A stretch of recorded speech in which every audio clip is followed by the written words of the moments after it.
15 नवंबर उत्पन्ना एकादशी पर चुपचाप ये गुप्त चीज खा लेना, इतनी होगी धन वर्षा की 7 पीढ़ी बैठकर खाएंगी। इस दिन चाहे व्रत करें या ना करें, लेकिन ये एक गुप्त चीज बिना किसी को बताए चुपचाप जरूर खा लेना। खाने मात्र से ही आपके जीवन में चल रही समस्त परेशानियों से छुटकारा मिल जाएगा और आपके घर में श्रीहरि विष्णु की कृपा से इतनी धन दौलत आएगी कि संभाल नहीं पाओगे। पितृदोष, राहु दोष, कालसर्प दोष सब हो जाएंगे दूर। 15 नवंबर को पढ़ने वाली उत्पन्ना एकादशी बहुत ही विशेष और फलदायी एकादशी मानी जाती है, क्योंकि इस दिन व्रत और पूजा करने के साथ साथ ये एक गुप्त चीज खाने मात्र से पुराने पाप नष्ट हो जाते हैं और मानसिक शांति प्राप्त होती है। उत्पन्ना एकादशी के महत्व की बात करें तो उत्पन्ना एकादशी का व्रत बहुत ही खास माना जाता है। मान्यता के अनुसार भगवान विष्णु ने इस दिन मोर असुर नामक राक्षस का वध किया था, जिससे संसार में धर्म की पुनर्स्थापना हुई। इसी कारण इसे पापों का नाश करने वाली और मोक्ष प्रदान करने वाली एकादशी कहा गया है। जो भी व्यक्ति इस दिन श्रद्धा से व्रत रखकर श्री हरि विष्णु की पूजा करता है, उसे पापों से मुक्ति, सुख, समृद्धि और मोक्ष की प्राप्ति होती है। खासकर जिनकी संतान प्राप्ति, वैवाहिक सुख और धन संपत्ति की इच्छाएं हैं, उनके लिए यह व्रत बहुत लाभकारी है। ठीक उसी तरह उत्पन्ना एकादशी का व्रत रखने के साथ साथ ये चीज खाने से जीवन में सुख, शांति और समृद्धि आती है और आपकी समस्त मनोकामना पूर्ण होती है। वैसे तो यह व्रत निर्जला रखा जाता है, लेकिन अगर आप उत्पन्ना एकादशी की रात एक विशेष चीज खा लेते हैं तो आपके घर में धन संपदा इतनी बढ़ जाएगी कि वो कभी समाप्त नहीं होगी। ये उपाय बहुत ही सरल और चमत्कारी है, जिसे अपने जीवन में जरूर लागू करना चाहिए। आने वाली 15 नवंबर उत्पन्ना एकादशी के दिन जिन लोगों के घर में खाइया बनाई जाती है, ये 3 चीजें उसके घर में पूरे साल होती है। धन दौलत की वर्षा। जी हाँ, यह मार्गशीर्ष मास की पहली एकादशी पूरे के पूरे 99 वर्षों के बाद दुर्लभ संयोग में पड़ने जा रही है।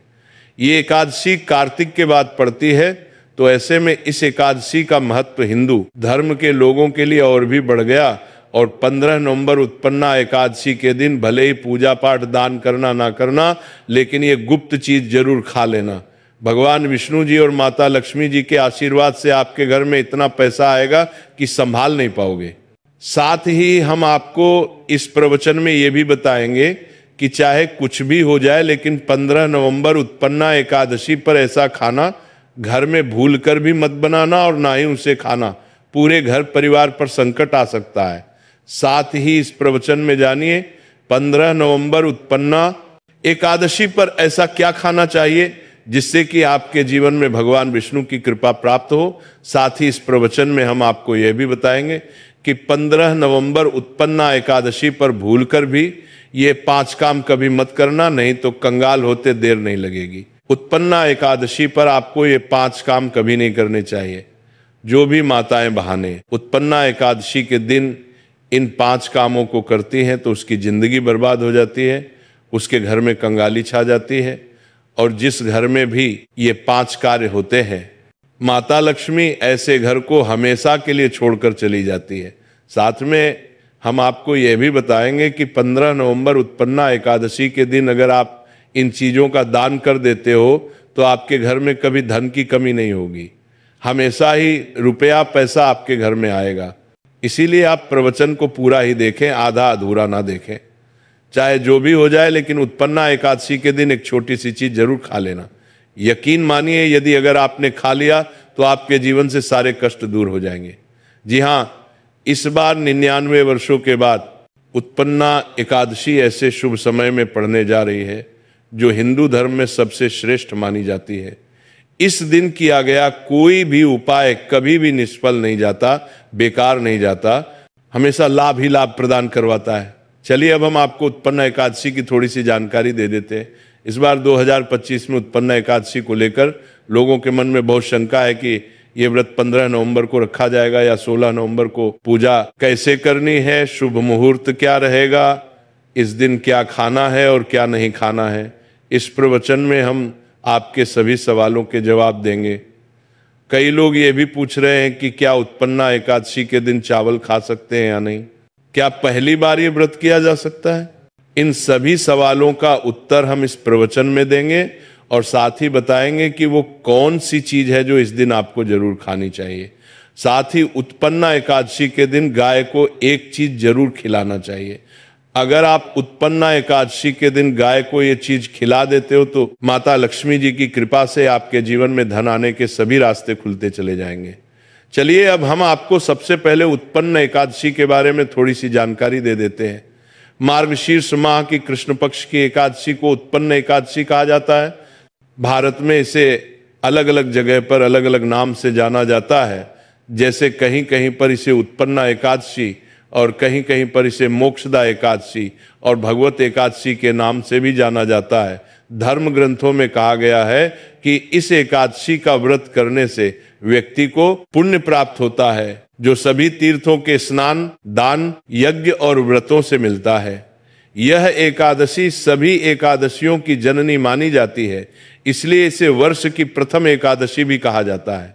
इस व्रत को करने से मनुष्य के 7 जन्मों तक के पाप नष्ट हो जाते हैं। उसे ज्ञान, वैराग्य और भक्ति की प्राप्ति होती। भविष्य पुराण में यह भी उल्लेख है कि जो व्यक्ति इस दिन उपवास रखकर भगवान विष्णु की पूजा करता है उसे विष्णु लोक की प्राप्ति होती है। उत्पन्ना एकादशी मनुष्य को अज्ञान, मोह और पाप से मुक्त कर मोक्ष का द्वार खोलती है। यही कारण है कि धर्म ग्रंथों में इसे मोक्षदायिनी और पापहरणी एकादशी कहा गया है। स्कंद पुराण के अनुसार उत्पन्ना एकादशी का व्रत करने से मनुष्य के सभी पाप नष्ट हो जाते हैं और उसे मोक्ष की प्राप्ति होती है। इस दिन भगवान विष्णु की आराधना करने से व्यक्ति को जन्म मरण के बंधन से मुक्ति मिलती है और वह बैकुंठ धाम को प्राप्त करता है। धार्मिक मान्यताओं के अनुसार उत्पन्ना एकादशी का व्रत आपकी आत्मा पर बोझ नहीं बल्कि समस्त पापों का शमन करने वाला होता है। चलिए सबसे पहले हम आपको बता देते हैं कि उत्पन्ना एकादशी का सही समय क्या है, फिर हम आपको बारी बारी से सभी जानकारी बताते हुए चलेंगे और यह भी बताएंगे कि वो कौन सी चीज है जो हमें उत्पन्ना एकादशी के दिन जरूर खा लेनी चाहिए। और साथ में हम आपको बताएंगे कि इस दिन एक चीज भूल कर भी नहीं खानी चाहिए। अगर आप ये चीज भूल कर भी खा लेते हो तो आपके घर में अनहोनी हो सकती है। तो ऐसा अनर्थ काम भूल कर भी मत करना और अनर्थ होने से पहले इस प्रवचन को आप पूरा जरूर सुन लेना। तो चलिए दोस्तों जानते हैं उत्पन्न एकादशी की सही तारीख टाइम के बारे में। मार्गशीर्ष माह के कृष्ण पक्ष की एकादशी तिथि पर उत्पन्न एकादशी मनाई जाती है। इस साल मार्गशीर्ष माह के कृष्ण पक्ष की एकादशी 15 नवंबर को रात्रि 12:50 से शुरू होगी और यह तिथि अगले दिन 16 नवंबर को मध्यरात्रि 2:37 पर समाप्त होगी। सनातन धर्म में उदय तिथि को खास माना जाता है, इसलिए उत्पन्ना एकादशी का व्रत 15 नवंबर को रखा जाएगा। अब पारण की बात करें तो एकादशी व्रत में पारण का विशेष महत्व होता है, इसीलिए एकादशी व्रत का पारण करना शुभ मुहूर्त में ही करना चाहिए। एकादशी व्रत का पारण द्वादशी तिथि पर किया जाता है। ऐसे में उत्पन्ना एकादशी का पारण 16 नवंबर को दोपहर 1:10 से लेकर दोपहर 3:16 से तक पारण किया जाएगा। व्रत का पारण करने के बाद अन्न और धन का दान जरूर करना चाहिए। चलिए अब हम उत्पन्ना एकादशी की सरल पूजा विधि और शुभ मुहूर्त के बारे में जान लेते हैं। इस दिन को सही तरीके से और श्रद्धा के साथ मनाने के लिए सबसे पहले आपको सूर्योदय से पहले ब्रह्म मुहूर्त में उठना है। फिर स्नान करके पूजा स्थान पर जाएं और भगवान सूर्य को एक लोटा जल अर्पित करें। बाद व्रत का संकल्प लें। संकल्प लेने के लिए अपने सीधे हाथ में जल लें और फिर 3 बार नमो भगवते वासुदेवाय का जाप करें और अपना नाम, गोत्र, स्थान, मकान नंबर या फ्लैट नंबर और क्षेत्र का नाम बताएं। इसके बाद अपनी इच्छाएं भगवान के चरणों में समर्पित करें और भगवान को प्रणाम करके जल अर्पित कर दें। अब पूजा की प्रक्रिया के बारे में जानते हैं। सबसे पहले एक अखंड फल जैसे सेब, नारियल या जो भी फल उपलब्ध हो बिना कटे हुए लें और उसे गंगा जल से शुद्ध करें। फिर भगवान श्री विष्णु की तस्वीर या मूर्ति रखें। अगर आपके पास मौली, पान, सुपारी, लौंग, इलायची या पान का पत्ता हो तो उन्हें भी सजा कर रखें। अब भगवान को बुलाने की प्रक्रिया जिसे प्राण प्रतिष्ठा कहते हैं, इसके लिए भगवान की तस्वीर को स्थापित करके उस स्थान का शुद्धिकरण करें। गंगा जल मिश्रित जल से उस स्थान पर छींटे डालें और एक फूल रख फिर भगवान को आचमन कराएं। तिलक लगाएं, अक्षत चढ़ाएं, फूलों की माला पहनाएं और पुष्प अर्पित करें। धूप दिखाएं और घी का दीपक जलाएं। ध्यान रखें कि दीपक को उठाना नहीं है, दीपक को जहां रखा है वहां चावल या फूलों का आसन बना लें और फिर दीपक रखें। अब भगवान को नैवेद्य के रूप में जो भी मिठाई आपके पास हो वो अर्पित करें। अगर मिठाई नहीं है तो मिश्री के दाने चढ़ा सकते हैं, लेकिन एक बिना कटा हुआ फल भगवान को जरूर अर्पित करें। फिर भगवान के सामने हाथ जोड़कर 108 बार ओम नमो भगवते वासुदेवाय मंत्र का जाप करें। अपनी मनोकामना की पूर्ति के लिए पान का बीड़ा तैयार करें, उसमें 2 लौंग, 2 इलायची और 1 सुपारी रखें। इस बीड़े को भगवान को अर्पित करें और 11 बार ओम नमो भगवते वासुदेवाय का जाप करें। फिर अपनी इच्छा भगवान के समक्ष व्यक्त करें। यदि आप धन की प्राप्ति के लिए पूजा कर रहे हैं तो भगवान से धन का आशीर्वाद प्राप्त करें। अब उत्पन्ना एकादशी की कथा सुने या उसका पाठ करें और फिर भगवान की आरती करें। अंत में फल का भोग अर्पित करें और प्रसाद को सभी में वितरित करें। इस दिन अन्न का सेवन ना करें, यह व्रत का सबसे बड़ा नियम है। सबसे पहले हम जान लेते हैं कि उत्पन्ना एकादशी के दिन क्या ना करें। देखिए, पहली बात, उत्पन्ना एकादशी के दिन व्यक्ति को किसी भी प्रकार के विवाद, झगड़े या दुष्टता से बचना चाहिए। इस दिन किसी से वाद विवाद करना या मानसिक अशांति लाना व्रत का उल्लंघन हो सकता है। व्यक्ति को इस दिन शांत और संयमित रहना चाहिए और किसी से भी द्वेष या कड़वाहट से बचना चाहिए। साथ ही इस दिन झूठ बोलने से भी बचें, क्योंकि व्रत के उद्देश्य के खिलाफ होता है। दूसरी बात, एकादशी के दिन चावल का सेवन नहीं करना चाहिए, क्योंकि धार्मिक मान्यताओं के अनुसार चावल की उत्पत्ति भगवान विष्णु के रोम से मानी जाती है। साथ ही इस दिन बैंगन का सेवन भी वर्जित होता है। इसके अलावा इस दिन बाल और नाखून काटने से भी बचना चाहिए, ये व्रत के प्रभाव को कमजोर कर सकता है। चौथी बात, इस दिन जमीन पर सोना चाहिए, ये व्रत के प्रभाव के दौरान आत्मनियंत्रण और संयम का प्रतीक होता है। कुछ लोग एकादशी का व्रत बिना नमक के करते हैं, जबकि कुछ लोग सेंधा खाकर व्रत करते हैं। पांचवी बात, इस दिन का मुख्य उद्देश्य भगवान विष्णु की पूजा और ध्यान होता है, इसलिए इस दिन को लौकिक कार्यों से मुक्त होकर पूरी तरह से भक्ति में लीन रहकर बिताना चाहिए। उत्पन्ना एकादशी के दिन भगवान विष्णु की पूजा और श्री हरि के मंत्रों का जाप करने से पुण्य की प्राप्ति होती है। यदि आप पूजा में लापरवाही करेंगे या कोई अन्य कार्य करेंगे तो व्रत का पुण्य नहीं मिलेगा। छठी बात, एकादशी के दिन व्रती जातकों को सुबह देर तक सोने से बचना चाहिए। इस दिन हमें जागरूक और ध्यान मग्न रहना चाहिए। साथ ही किसी भी पेड़ या पौधे की पत्तियां और फूल तोड़ने से बचें, खासकर तुलसी के पत्ते भूल कर भी ना तोड़। अगर भगवान विष्णु को तुलसी अर्पित करनी है तो एक दिन पहले ही पत्ते तोड़कर रख ले। तो चलिए अब हम आपको बताएंगे कि उत्पन्ना एकादशी के दिन किन चीजों का सेवन नहीं करना चाहिए ताकि आपका व्रत पवित्र और पूर्ण रूप से फलित हो। पहली चीज, प्याज और लहसुन का सेवन। उत्पन्ना एकादशी के दिन प्याज और लहसुन का सेवन भी नहीं करना चाहिए। ये दोनों पदार्थ तामसिक गुणों से भरपूर होते हैं और व्यक्ति के मानसिक संतुलन को प्रभावित कर सकते हैं। शास्त्रों में इनको मांसाहारी भोजन के साथ जोड़कर देखा गया है और इन्हें व्यक्ति के लिए वर्जित माना गया है। प्याज और लहसुन का सेवन करने से आहार में असंतुलन आता है और भक्ति में विघ्न उत्पन्न हो सकता है। इस दिन इन दोनों का सेवन न करना ही उचित होता है। दूसरा है नशे से संबंधित पदार्थ। उत्पन्ना एकादशी के दिन शराब, तंबाकू, गुटखा, मादक पदार्थ आदि का सेवन पूरी तरह से निषेध है। ये पदार्थ शारीरिक और मानसिक स्वास्थ्य के लिए हानिकारक होते हैं और व्रत के पवित्र उद्देश्य को भी भंग कर सकते हैं। नशे के पदार्थ से शरीर और मन में अशुद्धता आती है, जिससे व्रत का असर समाप्त हो सकता है। इसलिए इस दिन किसी भी प्रकार के नशे से बचना चाहिए ताकि आपकी भक्ति शुद्ध और निष्कलंक रहे। तीसरी चीज, खट्टे पदार्थ। उत्पन्ना एकादशी के दिन खट्टे खाद्य पदार्थों का सेवन भी करना वर्जित माना जाता है, जैसे कि आम, इमली, दही, खट्टे फल आदि। खट्टे पदार्थ तामसिक गुणों को बढ़ाते हैं, जिससे मानसिक स्थिति पर नकारात्मक प्रभाव पड़ सकता है। धार्मिक दृष्टि से भी खट्टे पदार्थों से शरीर में नकारात्मक ऊर्जा का संचय होता है, जो व्रत के उद्देश्य के खिलाफ है। इसलिए इस दिन खट्टे पदार्थों से बचना चाहिए। चौथी चीज, शक्कर और मिठाई का सेवन। उत्पन्ना एकादशी के दिन अत्यधिक शक्कर या मिठाई का सेवन भी नहीं करना चाहिए। शक्कर का अधिक सेवन शरीर में राजस और तामसिक गुणों को बढ़ाता है, जो व्रत के उद्देश्य के खिलाफ होता है।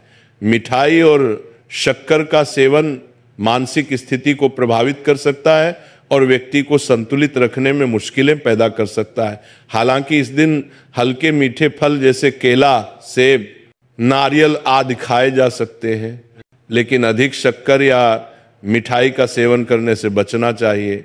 इन सभी चीज़ों से परहेज करते हुए एकादशी का पालन करें। पांचवी चीज, मांसाहारी भोजन। उत्पन्ना एकादशी के दिन मांसाहारी भोजन का सेवन पूरी तरह से निषेध है। मांसाहार भोजन न केवल शारीरिक दृष्टि से हानिकारक होता है, बल्कि ये आध्यात्मिक रूप से भी हमारे पापों को बढ़ाता है।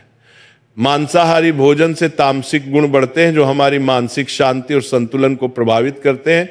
भगवान विष्णु की पूजा और व्रत में सिर्फ सात्विक भोजन की अनुमति होती है, जो शुद्धता और भक्ति का प्रतीक है। इसीलिए इस दिन मांसाहार, अंडे, मुर्गा, मछली या किसी भी प्रकार के मांस का सेवन ना करें। इस बात का विशेष ध्यान रखें। तो इन सभी चीजों से परहेज करते हुए इस उत्पन्ना एकादशी का पालन करें। अब हम जान लेते हैं कि उत्पन्ना एकादशी के व्रत में क्या खाना चाहिए और क्या नहीं खाना चाहिए। उत्पन्ना एकादशी के दिन सेब जरूर खाना चाहिए। शास्त्रों में बताया जाता है कि भगवान के भोग में सेब आदि जरूर अर्पित किया जाता है। अगर आपका व्रत है तो आपको सेब जरूर खाना चाहिए। केला, पपीता, तरबूज और मीठे अंगूर जरूर खाना चाहिए।